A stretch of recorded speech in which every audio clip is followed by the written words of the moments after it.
બનાસકાંઠાના ડીસામાં ગેરકાયદે ફટાકડા ફેક્ટરીમાં ભીષણ આગ, 17ના મોત।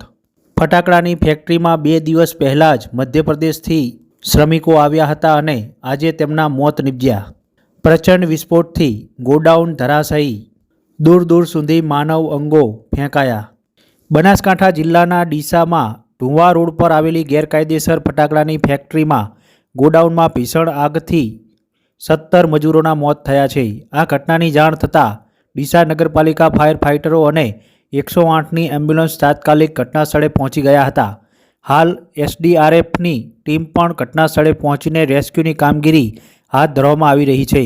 ઘટનાને પગલે ફેક્ટરીના માલિક ફરાર થઈ ગયો છે અને મજૂરોની ઓળખ કરવાની પણ કામગીરી હાથ ધરવામાં આવી છે।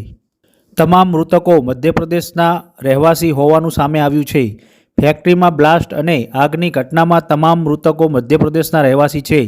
સૂત્રોના જણાવ્યા અનુસાર આ મજૂરો 2 દિવસ પહેલાં જ અહીં મજૂરી કામ માટે આવ્યા હતા અને ફટાકડા બનાવવાનું કામ કરતા હતા।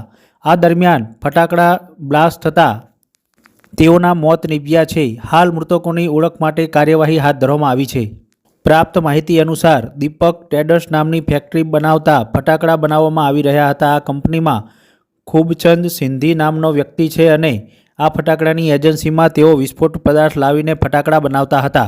જોકે માલિક માત્ર ફટાકડા વેચાણ માટેની જ પરમિશન લીધેલી છે, ફટાકડા બનાવવા માટેની નહીં, જેથી સ્થાનિક પોલીસ અને વહીવટીતંત્ર દ્વારા અંગે હાલ તપાસ ચાલુ કરવામાં આવી રહી છે।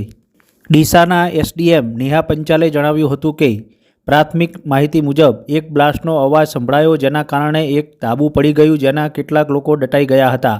આ બધાને સિવિલ હોસ્પિટલ ખસેડવામાં આવ્યા છે। 6 લોકો હાલ સારવાર હેઠળ છે, જેમાંથી 3 જેટલા લોકો 40%થી વધુ દાઝ્યા છે। 5 લોકોને અહીંથી રેસ્ક્યુ કરીને હોસ્પિટલ મોકલ્યા છે, જેની ટ્રીટમેન્ટ ચાલી રહી છે। એના કારણે આખું ધાબુ જે છે એ પડી ગયું અને ધાબુ પડી જવાના કારણે ત્યાં માણસો